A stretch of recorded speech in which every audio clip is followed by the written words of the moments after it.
Hello everyone, welcome to 10th science intake पढ़ाई। आज हम लोग 10th क्लास की जो अगला टॉपिक और अगला चैप्टर डिस्कस करने वाले हैं वो कार्बन एंड इट्स कंपाउंड है। कार्बन एंड इट्स कंपाउंड में आज हम लोग पढ़ेंगे कार्बन के बारे में, कार्बन का introduction, catenation and tetravalency property, homologous series क्या होती है, chemical properties, shop and detergent.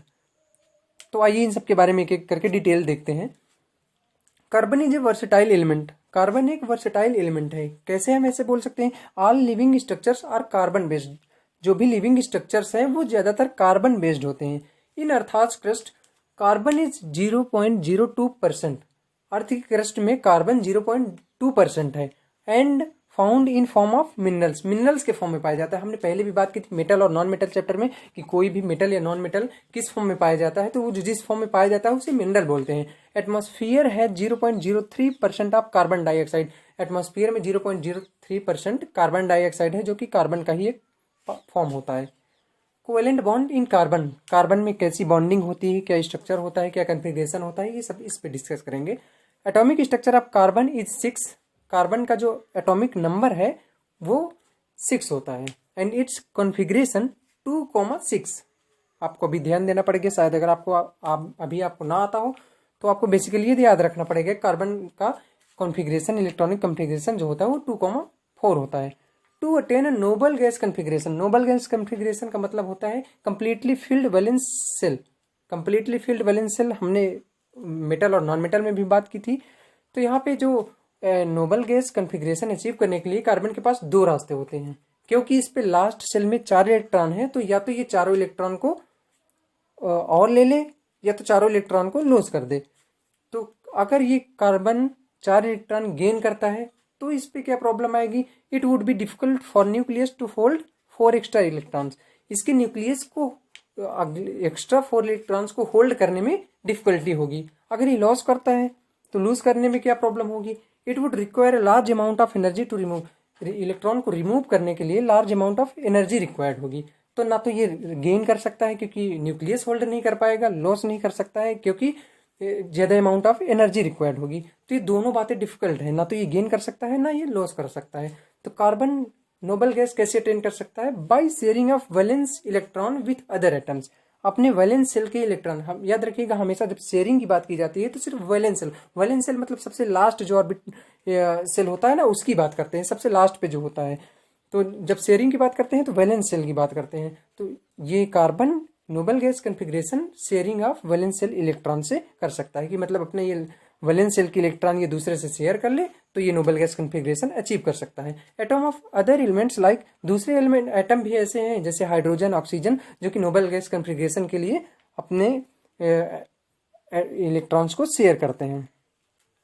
Physical properties देखते हैं इसके। Bond form by the sharing of electron pair between 2 atom is called covalent bond. दो एटम्स के बीच में जब इलेक्ट्रॉन्स को शेयर करके बॉन्ड बनता है तो उसे हम कोवेलेंट बॉन्ड बोलते हैं। क्या बोला मैंने? 2 एटम्स के बीच जब इलेक्ट्रॉन्स की शेयरिंग होके कोई बॉन्ड फॉर्म होता है तो उसे हम कोवेलेंट बॉन्ड बोलते हैं। एक बॉन्ड आयनिक होता है। Ionic bond is a bond which formed by the complete transfer of electron। आयनिक जो होता है वो कंप्लीट ट्रांसफर ऑफ इलेक्ट्रॉन होता है, और जो कोवेलेंट होता है एक बॉन्ड और होता है, वो जैसे ही रिक्वायर्ड होगा वो डिस्कस किया जाएगा। जो कोवेलेंट अभी यहाँ पे काम है तो कोवेलेंट की बात करते हैं। 2 एटम्स के बीच में जब इलेक्ट्रॉन्स की शेयरिंग करके एक कोई बॉन्ड बनता है तो उसे कोवेलेंट बॉन्ड बोलते हैं। Covalently bonded molecules have low molecule melting point, boiling point. Covalent bonded जो मॉलिक्यूल होते हैं उनकी मेल्टिंग पॉइंट और बॉइलिंग पॉइंट लो होता है। क्यों लो होता है? क्योंकि उनका जो इंटरमॉलिक्यूलर फोर्स होता है वो बहुत कम होता है, जैसा कि आयनिक बॉन्ड में इंटरमॉलिक्यूलर फोर्स ज्यादा होता है। These molecules are generally poor conductor of electricity since no charge particles are found. ये पुअर कंडक्टर ऑफ इलेक्ट्रॉन्स होते हैं, इलेक्ट्रिसिटी होती है। इसका कारण क्यों है? क्योंकि इस पे चार्ज पार्टिकल्स प्रेजेंट नहीं होते। चार्ज पार्टिकल्स क्यों प्रेजेंट नहीं होते? क्योंकि इनके कंप्लीट ट्रांसफर नहीं होता है। कंप्लीट ट्रांसफर आयनिक बॉन्ड में होता है क्योंकि ये शेयरिंग से बने होते हैं, कोवेलेंट बॉन्ड होते हैं। इसकी अगली प्रॉपर्टीज में कैटनेशन बहुत इंपॉर्टेंट प्रॉपर्टी है। Catenation is a property of carbon atom to form bond with other atom of carbon is called catenation. देखो ये कार्बन की बात नहीं कर रहे हैं। कैटनेशन जो एक प्रॉपर्टी है उसको हम बोल सकते हैं। कैटनेशन ऐसी प्रॉपर्टी है जिसके थ्रू कोई भी atom, any atom to form bond with other atom of same, मतलब खुद के एटम से खुद के दूसरे एटम से बॉन्ड फॉर्म करने की जो प्रॉपर्टी होती है उसको कैटनेशन बोलते हैं। यहाँ कार्बन के रिस्पेक्ट में अगर बात कर रहे हैं तो property of carbon atom to form, मतलब कार्बन एटम की प्रॉपर्टी कि वो खुद के दूसरे कार्बन एटम से बॉन्ड बना ले तो उसको कैटनेशन बोलते हैं। लाइक कार्बन, सिलिकॉन, मैंने बात किया था अभी कि और भी होते हैं, तो सिलिकॉन भी कैटनेशन प्रॉपर्टी शो करता है। ये 7-8 एलिमेंट एटम तक कैटनेशन प्रॉपर्टी शो करता है। टेट्रावैलेंसी, टेट्रावैलेंसी नाम से समझ में आ रहा होगा, वैलेंसी की कुछ बात की जा रही है। टेट्रा मतलब 4, क्योंकि हैविंग वैलेंसी ऑफ 4, क्योंकि इसके लास्ट सेल में जो लास्ट सेल है उस पर 4 इलेक्ट्रॉन है, इस वजह से इसको टेट्रावैलेंट भी बोलते हैं। Carbon atom is capable of bonding with atom of oxygen, hydrogen, sulphur.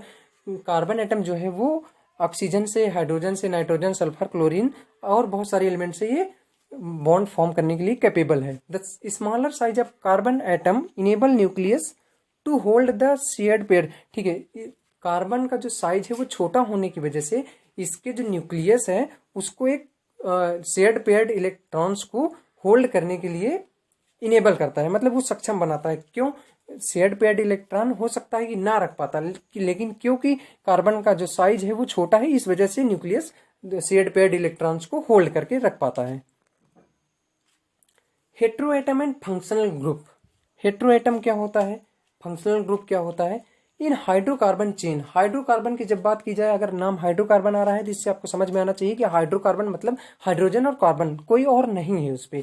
1 or more hydrogen atom can be replaced by other atom in accordance with their valency. जब हाइड्रोजन एटम किसी दूसरे एटम से अपने valency के according 1 या 2 hydrogen atom replace हो जाते हैं तो उसको बोलते हैं हेट्रोएटम। हेट्रोएटम्स क्या होते हैं? जो हाइड्रोकार्बन में हाइड्रोजन को रिप्लेस करते हैं अपनी वैलेंसी के अकॉर्डिंग, उसको बोलते हैं हेट्रोएटम। फिर से बोल रहा हूं, heteroatoms are those atom which replace the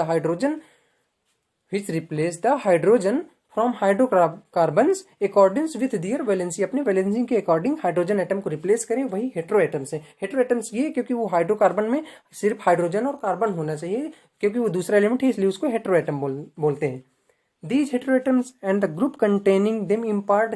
ठीक है, जो हेट्रोएटम्स आता है उसकी वजह से केमिकल प्रॉपर्टीज भी इम्पार्ट हो जाती है, मतलब केमिकल प्रॉपर्टीज जब जो शो करेगा वो हेट्रोएटम्स के अकॉर्डिंग शो करेगा, तो इसलिए हम उनको फंक्शनल ग्रुप बोलते हैं। होमोलॉगस सीरीज क्या होती है? It is series of compound in which the same functional group substitute for hydrogen in A carbon chain. Carbon chain में ऐसी कंपाउंड की ऐसी सीरीज जिसमें सेम फंक्शनल वाले ग्रुप हाइड्रोजन कार्बन की चेन को सब्स्टिट्यूट करते हैं। फिर से बोल रहा हूं, सीरीज ऑफ कंपाउंड मतलब कंपाउंड की ऐसी सीरीज जिस पे सेम फंक्शनल ग्रुप हाइड्रोजन और कार्बन चेन को सब्स्टिट्यूट करे। एग्जाम्पल के थ्रू देखते हैं। एल्कोहल का अगर एग्जाम्पल आप लिया जाए तो CH3OH C2H5OH, मैंने फॉर्मूला जानबूझ के लिखा, आगे समझ में आएगा आपको क्यों ऐसा है। The successive number of numbers differ by CH2। जो होमोलॉगस सीरीज का जो अगला मेंबर होता है वो CH2 मॉलिक्यूल से डिफर करता है और 14 यूनिट मास से डिफर करता है। ऊपर आप चेक करते हो, पहले में CH2OH है, OH सभी में कॉमन हो गया, दूसरे में CH2 हो गया। पहले में CH3OH है, दूसरे में CH5 हो गया, तो C2H5 हो गया, तो इस पे दोनों में डिफरेंस कितना आ रहा है? CH3 हाइड्रोजन, कार्बन पहले 1 था, अब 2 हो गया, तो मतलब 1 कार्बन आ गया। पहले हाइड्रोजन 3 थे, अब 5 हो गए, मतलब 2। CH2 आ रहा है, मतलब 14 यूनिट का मास का डिफरेंस आ रहा है। तो होमोलॉगस सीरीज ऐसी सीरीज है जिसमें same functional group hydrogen carbon chain को सब्स्टिट्यूट करते हैं। ये सक्सेसिव नंबर इसका जो होता है वो CH2 से डिफर करता है। कितने यूनिट ऑफ मास से डिफर करता है? 14 यूनिट ऑफ मास से डिफर करता है। Chemical properties are imparted by the functional group. ऊपर हम बात कर चुके हैं कि फंक्शनल ग्रुप के अकॉर्डिंग उसकी केमिकल प्रॉपर्टीज शो होती हैं, तो इस वजह से जो सारे मेंबर्स होते हैं उनकी केमिकल प्रॉपर्टीज सिमिलर हो जाती हैं, but member have different physical properties. Physical properties different होती हैं। क्यों डिफरेंट होती हैं? Physical properties vary among the member of homologous series due to difference in molecular weight. जैसे कि हमने बात किया था, अगला जो मेंबर होगा उसकी जो मास होगी, मास होगा वो 14 यूनिट ऑफ मास से डिफर करेगा, तो इस वजह से उनकी फिजिकल प्रॉपर्टीज चेंज हो जाती हैं। Melting and boiling point increases with increase molecular weight. बढ़ने के साथ साथ ही मेल्टिंग पॉइंट और बॉइलिंग पॉइंट भी बढ़ जाता है। Chemical properties of carbon compound. Chemical properties क्या क्या होती हैं? कुछ केमिकल प्रॉपर्टीज है जिनको हमें पढ़ना है यहाँ पे। कंबस्शन, कंबस्शन ज्वलन मतलब जलाना, किसी चीज को जलाना। कंबस्शन से मतलब है किसी चीज को जलाना। Carbon compounds generally burn in air to produce carbon dioxide water. Carbon metal non metal chapter में भी हमने पढ़ा था, बाकी यहाँ पे अलग से डिस्कस कर ले रहे हैं। कंबस्शन में कार्बन को जब हम लोग बर्न करते हैं, कंबस्ट करते हैं, तो वो कार्बन डाइऑक्साइड और वाटर के फॉर्म में प्रोड्यूस करता है। मतलब कार्बन डाइऑक्साइड प्रोड्यूस होगा उसके एज ए प्रोडक्ट, और वाटर होगा, और कुछ हीट और लाइट एनर्जी रिलीज होगी। Saturated hydrocarbon burn generally with blue. Saturated और अनसैचुरेटेड दो होते हैं। सैचुरेटेड किनको बोलते हैं? जो सिंगली बॉन्डेड होते हैं, और अनसैचुरेटेड जो डबल या ट्रिपल बॉन्डेड होते हैं वो।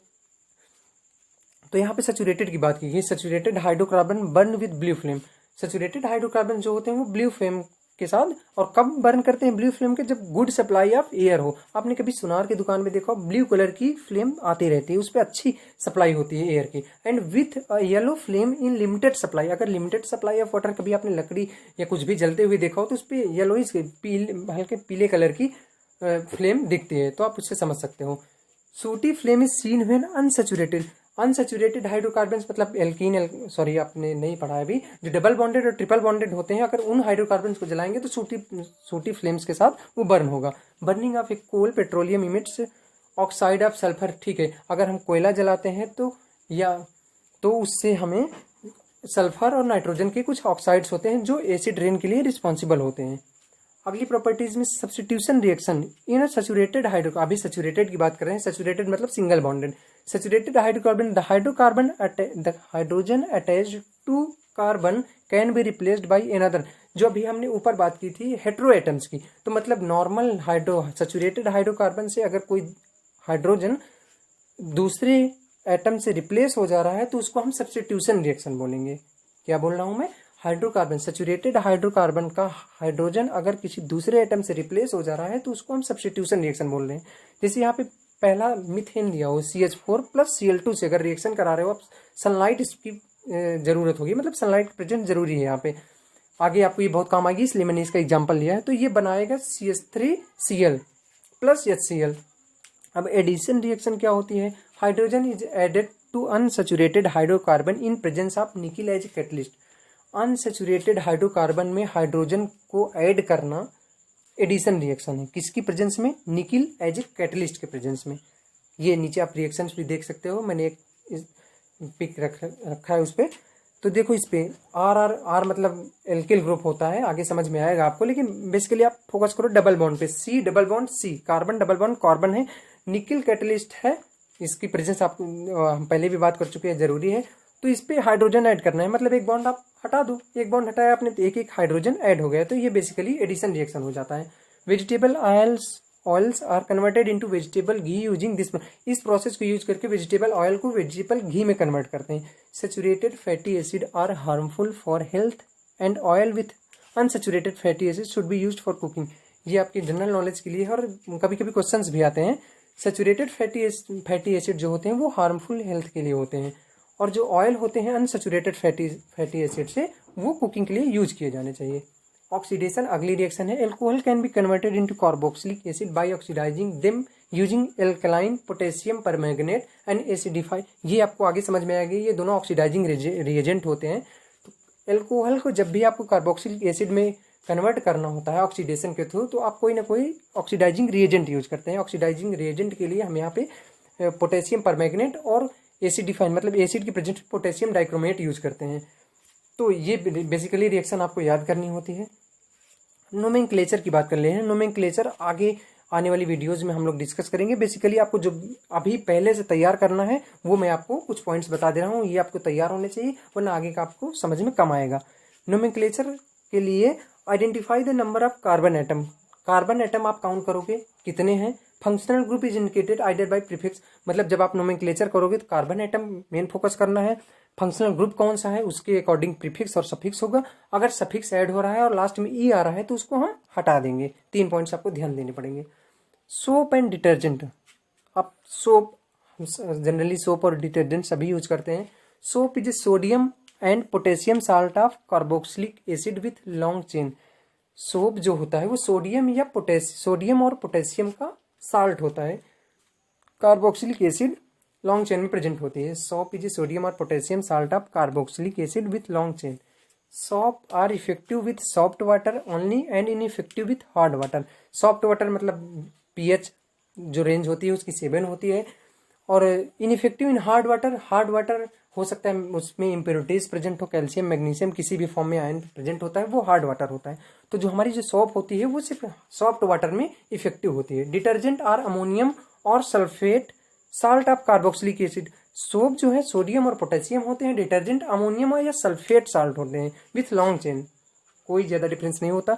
वो जो होते हैं कार्बोक्सिलिक एसिड के वो सोडियम और पोटेशियम के साल्ट होते हैं, डिटर्जेंट जो होता है वो अमोनियम या सल्फेट का साल्ट होता है। They are effective with both soft as well as hard water. Detergent जो होता है वो सॉफ्ट वाटर में भी काम करता है, हार्ड वाटर में भी काम करता है। एंड आयनिक पार्ट मतलब जो आयनिक पार्ट होता है, हाइड्रोफिलिक मतलब हु लव मतलब जिसका पानी से लगाव हो, and long hydrocarbon ionic part जो होता है वो पानी से लगाव रखता है, and long hydrocarbon chain hydrophobic जो पानी से डरता है मतलब पानी से दूर होना चाहता है। Parts constitute shop molecule. Shop molecule 2 parts बनता है, आयनिक पार्ट और हाइड्रोकार्बन पार्ट। आयनिक पार्ट जो होता है वो हाइड्रोफिलिक होता है मतलब वाटर लविंग होता है, और हाइड्रोकार्बन पार्ट होता है वो हाइड्रोफोबिक होता है, उसको पानी से दूरी बनाए रखना चाहता है। ये आप देख सकते हो यहाँ पे हम बेसिकली जो इस पे देख सकते हो लॉन्ग चेन जो कार्बोक्सिलिक एसिड की है, वो लॉन्ग चेन जो है कार्बोक्सिलिक एसिड की वो हाइड्रोफोबिक है, और जो आयन पार्ट है, आयन का एंड है वो हाइड्रोफिलिक पार्ट है।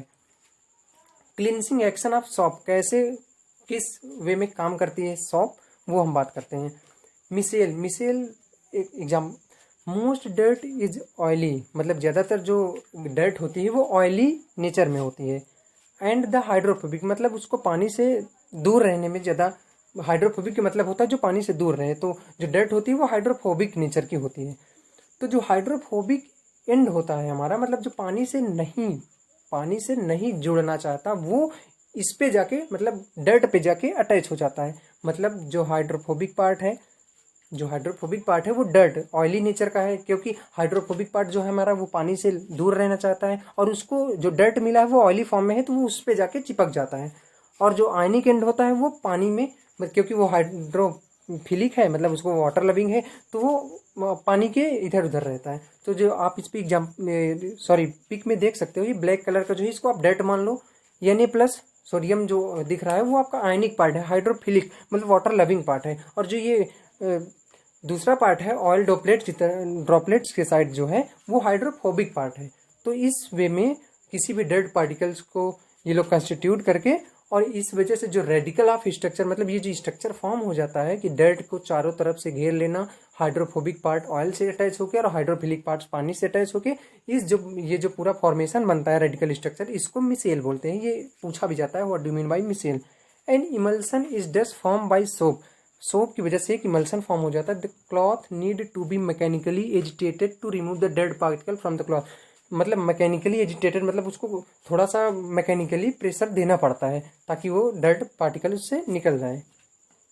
अगले आने वाली वीडियोज में इसका जो पार्ट है, क्योंकि इस पार्ट में हमने कुछ छोड़ दिया है, उसका in the next part we will study about the nomenclature of carbon compound. हम लोग अगले पार्ट में कार्बन कंपाउंड के नोमेनक्लेचर पढ़ेंगे और कुछ उसके कॉमन कंपाउंड के बारे में डिस्कस करेंगे कार्बन के। तो उसके लिए कुछ आपको की पॉइंट्स मैं दे रहा हूँ, जो प्लीज़ आप इसको याद कर लीजिएगा कैसे भी करके, ताकि अगला जो पार्ट है वो आपको अच्छे से समझ में आए। इसीलिए मैंने अगला पार्ट ब्रेक कर दिया है अभी। तो उसके लिए जो रूल हमें फॉलो करना है, देखिए एक कार्बन के लिए हम बेसिकली मैंने वहाँ पे बताया था कि नोमेनक्लेचर के लिए 3 रूल फॉलो करने हैं। हमें नंबर ऑफ कार्बन्स देखने हैं, फंक्शनल ग्रुप देखना है, और तीसरा देखना है अगर ई लास्ट में आ रहा है प्रीफिक्स सफिक्स में तो उसको हटा देना है। तो अभी आप बेसिक गोल्डन रूल यही फॉलो करना है। तीनों पॉइंट्स के लिए मैं बता रहा हूँ। कार्बन, अगर एक कार्बन है तो उसके लिए मेथ यूज करेंगे, 2 कार्बन है तो एथ यूज करेंगे। ये आपको याद होना पड़ेगा, इसका कोई लॉजिक नहीं, कोई रीजन नहीं, ये रूल है। 3 कार्बन के लिए प्रॉप यूज करोगे आप, 4 कार्बन के लिए ब्यूट यूज करोगे, 5 कार्बन के लिए पेंट, 6 कार्बन के लिए हेक्स, 7 कार्बन के लिए, 8 कार्बन के लिए बेसिकली ऐसे ऑक्ट यूज करोगे। अब दूसरा पार्ट आता है फंक्शनल ग्रुप। फंक्शनल ग्रुप देखो, डबल बॉन्ड और सिंगल बॉन्ड को भी as a functional group treat किया जा सकता है। अभी बेसिकली हम इसी पे फोकस कर रहे हैं। तो हम देखो सिंगल बॉन्ड अगर आ रहा है कार्बन में, सारे कार्बन में सिंगल बॉन्ड है तो हम उसके लिए एन यूज करेंगे। अगर डबल बॉन्डेड कहीं आ रहा है तो फिर इन यूज करेंगे। अगर ट्रिपल बॉन्ड आ रहा है तो उसके लिए आइन यूज करेंगे। फिर से बोल रहा हूँ, सिंगल बॉन्ड के लिए एन यूज करेंगे, डबल बॉन्ड के लिए इन यूज करेंगे, ट्रिपल बॉन्ड के लिए आइन यूज करेंगे। तो प्लीज़ आप इसको तैयार कर लीजिएगा ताकि अगली वीडियो अच्छे से समझ में आए। हम लोग जल्दी ही मिलेंगे और अगली वीडियो के लिए आप लोग पूरा इस वीडियो को देख के अच्छे से समझ लीजिएगा। Thank you.